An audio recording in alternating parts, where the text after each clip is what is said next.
Bonjour, bienvenue dans cette vidéo qui sera une foire aux questions. Pour fêter les 5000 abonnés, eh bien, je voulais vous permettre de poser des questions auxquelles je pourrais répondre parce que j'ai vu plein de vidéos YouTube avec des personnes qui faisaient pareil et je me suis dit « Oh tiens, j'ai envie de faire pareil !» Voilà, donc c'était juste parce que j'avais envie de copier, hein, comme des enfants qui ont envie de copier d'autres personnes, parce que ça m'amusait aussi, que j'avais très envie de voir quelles questions vous auriez possiblement envie de me poser. J'ai fait une sélection dans le sens où j'ai des questions qui ont été assez similaires, où j'ai essayé de faire un recoupage, de les mettre ensemble et de voir comment je pouvais vous répondre sans que ce soit trop redite. Ça va pour la rentrée, pas trop de stress. Alors ça tombe bien qu'on me pose la question puisque je viens d'effectuer ma rentrée. Donc au moment où je tourne la vidéo, qui sera postée plus tard évidemment du jour de la pré-rentrée, mais là je rentre de ma pré-rentrée enseignante, donc pas de stress, oui et non. Non, parce que je retrouve aujourd'hui un établissement que je connais, où j'enseigne depuis 4 ans, où j'ai des collègues et des habitudes, et où je savais que j'avais la chance cette année, pour la première fois, d'avoir ma propre salle. Donc ça, c'était assez sécurisant et assez plaisant de retrouver des équipes qu'on connaît, des salles, des lieux qu'on a déjà fait et qu'on a déjà vus. Donc pour ça, pas spécialement de stress. Pour les cours, pareil, je suis quelqu'un de très organisé, donc mes cours sont préparés en amont. Donc du coup, je sais que j'ai pas de stress et que j'ai des niveaux que je connais, hormis les 6e que je vais faire. Sinon, pour ça, ça va. Par contre, je pense que je vais commencer un peu à stresser quand je vais retrouver mes élèves pour la première fois, parce que même si c'est un métier qui est répétitif, dans le sens où chaque année c'est à peu près la même chose, on retrouve des classes, on retrouve des élèves, on enseigne, eh bien c'est jamais les mêmes élèves, et les premiers jours c'est hyper flippant d'avoir 30 paires d'yeux qui vous fixent comme ça, qui parlent pas, parce que moi ça me stresse quand les élèves parlent pas. Et puis après en tant qu'enseignant c'est toujours aussi stressant de se dire qui c'est que je vais avoir comme élève, qui c'est que je vais avoir comme classe, donc bon. Voilà, pour ça, un peu stressée. Tu as quoi comme classe cette année? Alors, cette année, j'ai 3 classes de 3e, 2 classes de 4e, une classe de 6e. Je n'ai plus de 5e, donc j'avais demandé à ne pas avoir de nouveau ce niveau que j'avais eu déjà depuis 3 ans, qui est un niveau que j'aime bien parce que c'est axé en géographie sur le développement durable, mais voilà, j'avais envie de changer, puis j'avais envie de tester les 6e, sachant que moi en histoire géo, j'ai 6 classes, donc voilà. Depuis combien de temps est-ce que tu enseignes? J'enseigne depuis 5 ans, 4 ans dans cet établissement, 1 an où j'étais à Aix-en-Provence, enfin à côté d'Aix-en-Provence en étant stagiaire, donc voilà, c'est ma 5e rentrée, je peux enfin passer l'agrégation interne. Du coup, je fais tout de suite un rebond sur la question qui me demande est-ce que je compte passer l'agrégation? La réponse est pas pour le moment. Peut-être un jour. Je suis pas fermée à l'idée de passer l'agrégation. Maintenant, ce qu'il faut savoir quand même, c'est que l'agrégation, c'est un concours qui permet aussi d'être enseignant. On a coutume de dire que quand on est agrégé, c'est moins d'heures pour plus d'argent, ce qui est effectivement le cas. Donc, ça pourrait m'intéresser dans le sens alors évidemment financier, on va pas se mentir, mais aussi parce que être agrégé, c'est une certaine forme de prestance, même si aujourd'hui l'agrégation ne nous assure pas forcément un poste en lycée, mais c'est surtout pour pouvoir dire je suis agrégé. Mais dans les faits, je sais ce que ça va demander en termes de travail et de préparation pour pouvoir préparer le CAPES et le temps de travail que j'y ai consacré, et aujourd'hui j'ai des projets autres, j'ai envie de faire autre chose, donc j'ai pas forcément très envie de me relancer dans des semaines, des mois de concours pour préparer l'agrégation, sachant qu'aussi j'ai beaucoup de mal avec les universitaires, où je trouve que ce sont des gens qui sont, excusez-moi, un petit peu pompeux, pas tous évidemment, mais qui voilà, sont une élite intellectuelle, qui vont m'interroger sur une grande période historique ou sur quelqu'un dont personne n'a jamais entendu parler, pour au final me dire ah bah non quand même ça va pas nanani nanana, sachant que l'agrégation est quand même très éloignée des thématiques de terrain, et moi je me rends compte que ce qui me plaît beaucoup dans mon métier c'est justement d'être au contact avec les élèves, c'est justement la pédagogie et c'est la transmission de l'histoire, parfois plus que l'histoire et la géographie eux-mêmes. Donc l'agrégation, on verra d'ici peut-être quelques années. Quelles études j'ai faites et pourquoi j'ai voulu être professeur? Quand les filières existaient encore, j'ai passé un bac littéraire, option histoire des arts, donc c'était vraiment une vraie option, j'avais 3 heures dans mon emploi du temps de plus dévolu l'histoire des arts. Une fois que j'ai eu mon bac, j'ai fait 3 ans de licence d'histoire, puis je me suis inscrite en master MEF, qui m'a permis de préparer en 1 an le concours. À ce moment-là, on passait le concours à l'issue du M1, donc j'ai eu mon concours. La 2e année, j'étais enseignante stagiaire, et en même temps, je terminais de préparer mon M2 qui me permettait de valider mon concours, parce qu'il fallait valider le M2 pour pouvoir également valider la certification du CAPES. Pourquoi j'ai voulu être professeur? Alors écoutez, j'ai pas de véritable réponse à vous apporter, tout simplement parce que c'est pas vraiment une question que je me suis moi-même posée. Je voulais être écrivain, je voulais être scénariste. On m'a dit que c'était pas des vrais métiers, on m'a surtout dit que c'était des métiers qui allaient être compliqués. J'avoue que ce qui est un truc que j'aime aussi dans le métier d'enseignant, c'est la sécurité de l'emploi, donc ça me rassurait, je suis quelqu'un d'assez angoissé, donc ça me plaisait quand même de savoir que j'aurais toujours un travail. Et j'ai toujours en fait aimé mes enseignants. Et je pense que mes enseignants m'ont donné envie d'être à leur place et d'être enseignante à mon tour. Et j'ai vraiment ce truc de me dire, l'enseignement, l'éducation, l'accompagnement d'élèves, ça peut leur permettre de devenir de meilleures personnes. Alors, c'est peut-être très ambitieux et très optimiste ce que je suis en train de dire, mais voilà, je crois vraiment dans les vertus que peuvent avoir l'éducation et l'enseignement et la pédagogie, et j'avais vraiment envie, en fait, du lien qui pouvait se tisser entre un enseignant et un élève, et de l'accompagnement vers l'adulte qui serait demain. Pas forcément d'un grand historien ou un grand géographe, mais voilà, le métier d'enseignant, pour tout ce qu'il pouvait apporter à une personne, me plaisait énormément et me donnait vraiment envie de le faire. Dommage que tu fais pas les lycéens. Oui, bah écoutez, peut-être un jour. On ne sait pas de quoi l'avenir sera fait. Des conseils pour le public et le privé. Alors, public et privé, c'est pas le même concours, c'est CAPES pour le privé, CAPES pour l'enseignement public. En termes d'enseignement, c'est la même chose, on a les mêmes programmes, par contre, la différence qu'il y a entre le public et le privé, pour moi, ça va surtout être sur 3 choses. Déjà, la dotation financière, en général il y a plus de moyens dans le privé. Après encore une fois ça dépend où vous postulez dans le privé. Il y a des établissements privés qui sont pas forcément très bien dotés non plus, et des établissements publics qui sont très bien dotés. Dans le privé il y a quand même une sélection des élèves qui sont faits, alors que dans le public on accueille tout le monde. Moi j'aime le public parce que je considère que l'enseignement ça doit être public, et parce que je considère que oui il y a des enfants qui sont problématiques, qui sont en difficulté, où c'est compliqué, mais tout le monde a le droit à un enseignement, et c'est par l'enseignement qu'on peut essayer de faire changer les choses. Donc pour moi l'enseignement c'est public, mais c'est pas une critique pour le privé, et j'ai jamais été dans le privé donc je peux pas non plus avoir un avis tranché dessus. Par contre, quelque chose qui peut être très bien dans le privé, c'est que contrairement au public où vous êtes muté, affecté sur un poste, dans le privé, eh bien vous faites comme dans une entreprise, vous postulez, et ça vous permet d'éviter et d'échapper au système des mutations et d'être envoyé à l'autre bout de la France, loin de chez vous. La période historique que je préfère. Alors moi je suis spécialisée en histoire contemporaine, donc la période historique que je préfère c'est le XXe siècle, et plus précisément c'est la Première et la Seconde Guerre mondiale, puisque j'ai travaillé sur les images censurées dans la Grande Guerre, donc dans les corps, et également sur le rapport encore une fois à l'image et au corps dans les guerres mondiales, de Première et Seconde Guerre mondiale, avec un intérêt assez particulier sur les sociétés et comment les sociétés vivent la guerre, survivent à la guerre.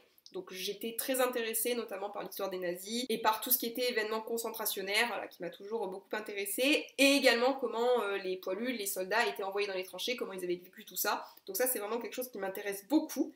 Mais j'aime énormément également le 19e siècle, notamment toute la période d'industrialisation, d'haussmanisation de la ville de Paris, les ouvriers, voilà, ça aussi c'est une période que j'aime beaucoup. Alors, quelqu'un me demande des conseils pour si on est déscolarisé, pour pouvoir passer le brevet.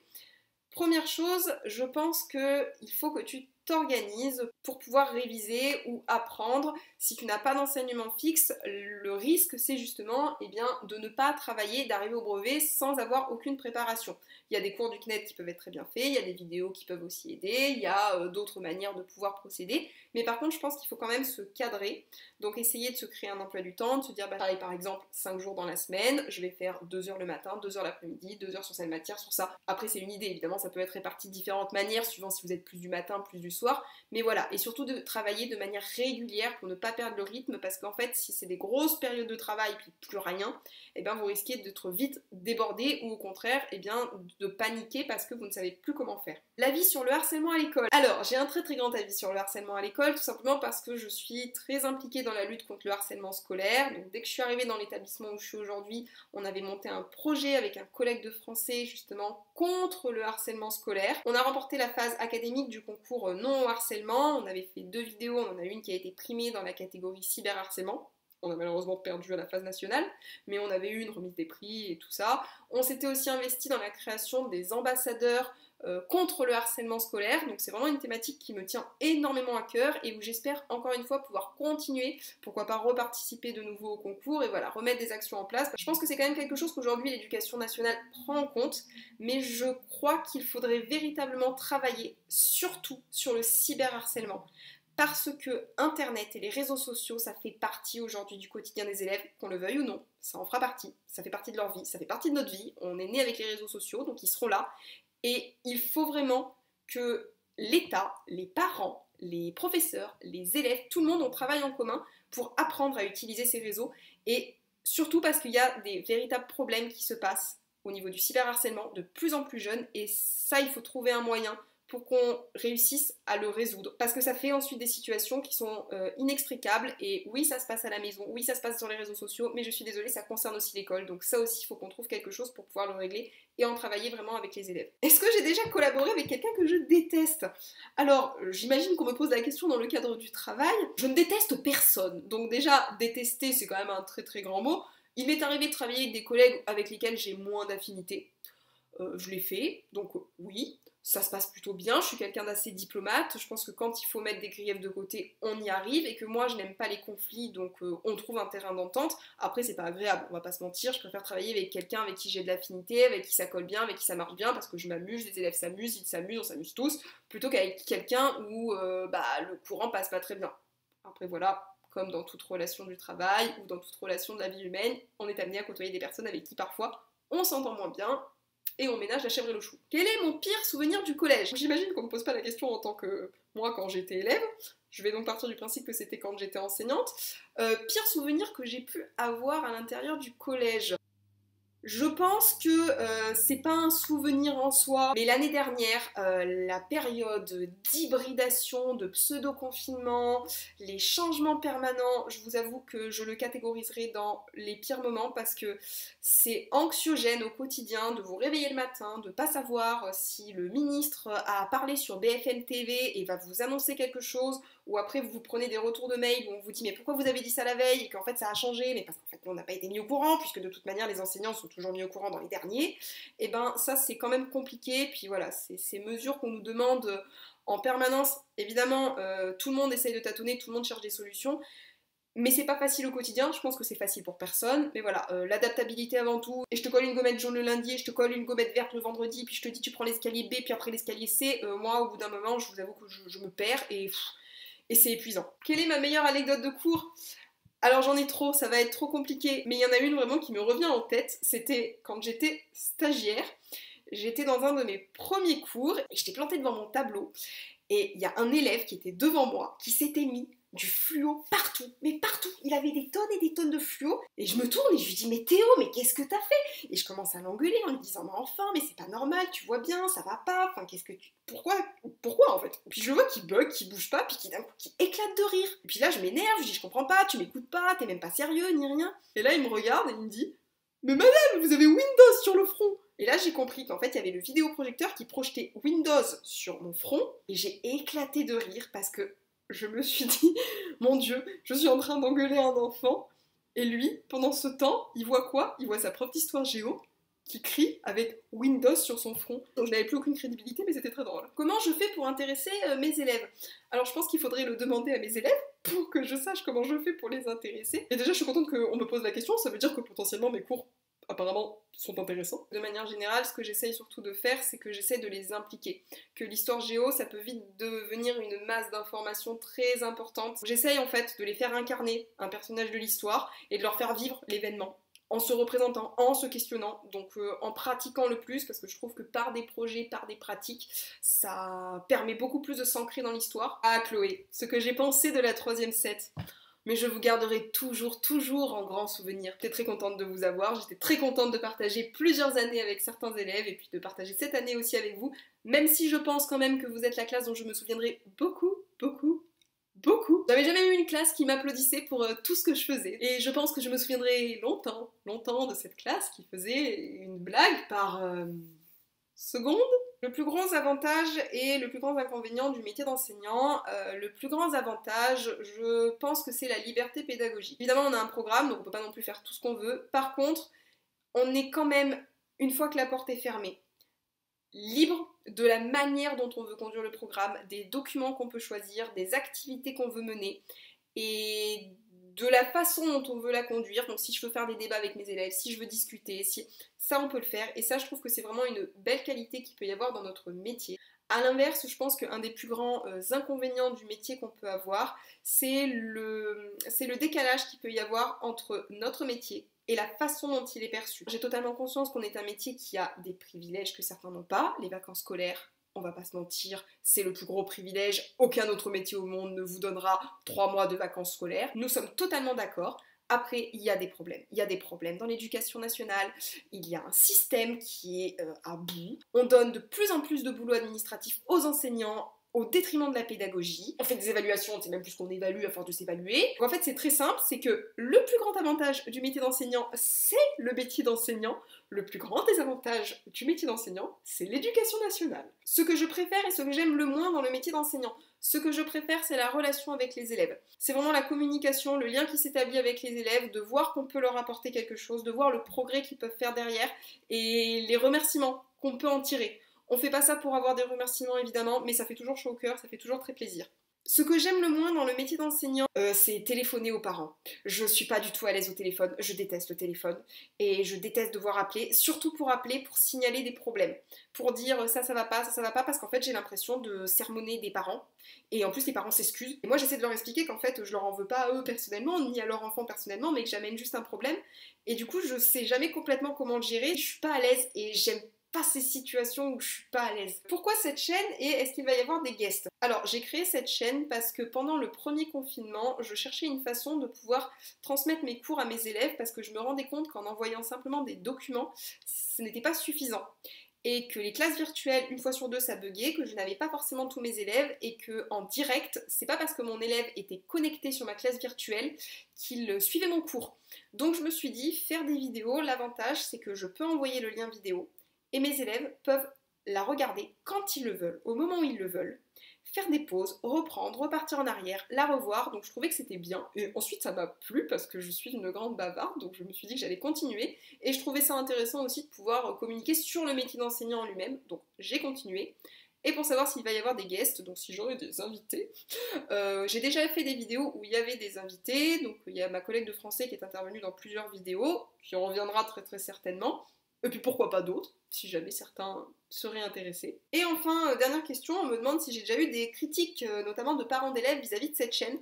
Eh bien non, j'ai un parent d'élève qui l'année dernière, pendant la réunion de rencontre parents-professeurs, a dit que je faisais des vidéos sur YouTube et que c'était bien, donc je l'ai pris de manière positive, j'ai trouvé que c'était plutôt un compliment. Plusieurs de mes élèves sont au courant que je fais des vidéos, la plupart apparemment ont l'air de trouver ça plutôt bien, ils ont l'air de trouver ça drôle. Et d'ailleurs, justement, je voulais rebondir sur ça parce que j'ai reçu des commentaires négatifs, notamment le fait que certaines personnes relevaient que c'était pas sympathique de se moquer des élèves ou des perles que je pouvais relever dans des copies. Et en fait, je trouvais ça assez intéressant, sociologiquement parlant, parce que les personnes qui me faisaient ce type de retour, c'était pour la plupart des adultes.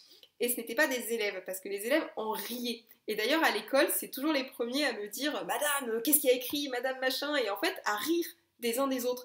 Parce que les adolescents, faut pas croire, mais en fait, ils aiment beaucoup qu'on tourne les choses à l'humour.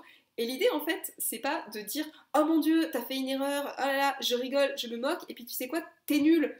Non, c'est juste « Ok, t'as fait une erreur, on s'en moque, tu la referas pas, et puis voilà, on a passé un bon moment, on a rigolé, et c'est tout. » Et en général, ils se souviennent du coup beaucoup plus de l'anecdote qui les a fait rire, et du coup, ils ne la refont plus. Et ça me faisait réfléchir parce que je rigolais en me disant finalement, ceux qui sont le plus critiques, ceux qui vont me faire des commentaires les plus poussés, analysés sur mon métier, alors que vraiment je me demande s'ils sont déjà enseignés dans une classe, et ben c'est des personnes qui en fait ne sont pas des enfants, ne sont pas des élèves, et qui ont tendance aussi à oublier une chose, c'est que là je suis sur YouTube, il y a aussi une part de divertissement, et que si c'est pas rendu de manière un peu attractive et ludique, on n'accroche pas en fait le regard ou la captivité de l'élève et de l'enfant, et que ça aussi des fois faut mettre un petit peu de fun dans la vie, dans les cours, dans ce genre de choses. Bah écoutez, j'espère que j'ai répondu au maximum de questions qu'on a pu me poser, je referai peut-être une vidéo comme ça à l'occasion quand on atteindra les 10 000 abonnés, la fille qui est très optimiste quand même. Je vous remercie pour votre écoute, je vous remercie pour tous vos commentaires au quotidien, pour également d'avoir atteint les 5 000 abonnés, ce que je ne croyais pas encore possible et qui s'est fait là en l'espace de tellement vite que voilà, je suis toujours impressionnée et perturbée de ça. Je sais pas si vous entendez, il y a les pompiers qui sont en train de passer dans la rue. J'espère que personne n'est mort. Je vous remercie en tout cas pour votre écoute et puis je vous dis à très bientôt pour de nouvelles vidéos.